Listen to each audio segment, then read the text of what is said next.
पूर्व विभागातील सार्डे ग्रामपंचायत सरपंच पदाची निवडणूक नुकतीच पार पडली। यावेळी संदीप पाटील यांची बिनविरोध निवड करण्यात आली।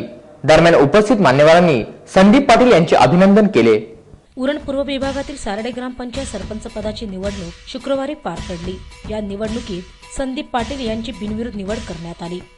यावेळी नवनिर्वाचित सरपंच संदीप पाटील यांना शुभेच्छा देण्यासाठी शेतकरी कामगार पक्षाचे युवा नेते निलेश म्हात्रे, माजी झेडपी सदस्य जीवन गावंड, माजी झेडपी सदस्य कलावती गावंड, मनोज गावंड, संदीप गावंड, प्रभाकर गावंड, मनोज पाटील, प्रभाकर पाटील, भार्गव म्हात्रे, रवींद्र म्हात्रे, श्रीधर पाटील, धनाजी पाटील, रमेश पाटील, गणेश पाटील, रामनाथ भोईर, मुकुंद गावंड आदी मान्यवरांसह शेतकरी कामगार पक्षाचे पदाधिकारी आणि कार्यकर्ते मोठ्या संख्येने उपस्थित होते।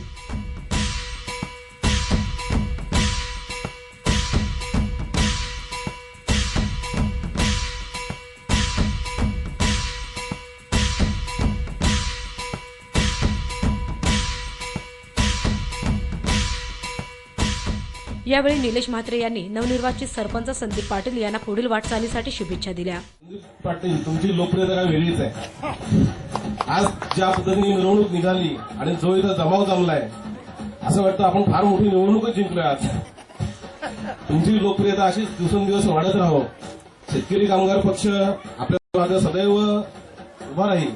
आपल्या कारकिर्दीत भाई जीवन गावंड यांच्या मार्गदर्शनाखाली आपण असं एखादं काम करून दाखवू की ज्यामुळे आपल्या पक्षाचं आणि आपलं नाव ह्या गावात कायमचं अमर होऊन जाईल। आज ह्या कार्यक्रमाला उपस्थित सर्व मान्यवर आपल्यामध्ये जो उत्साह बघितला, मला असं वाटत नाही येणाऱ्या भविष्य काळामधील निवडणुका ह्या शेतकरी कामगार पक्षाला कठीण असतील म्हणून, त्या फार सोप्या असतील ह्याची नांदी आहे आजची मिरवणूक म्हणजे। दरम्यान नवनिर्वाचित सरपंच संदीप पाटील यांची विजयी मिरवणूक गावामध्ये काढण्यात आली।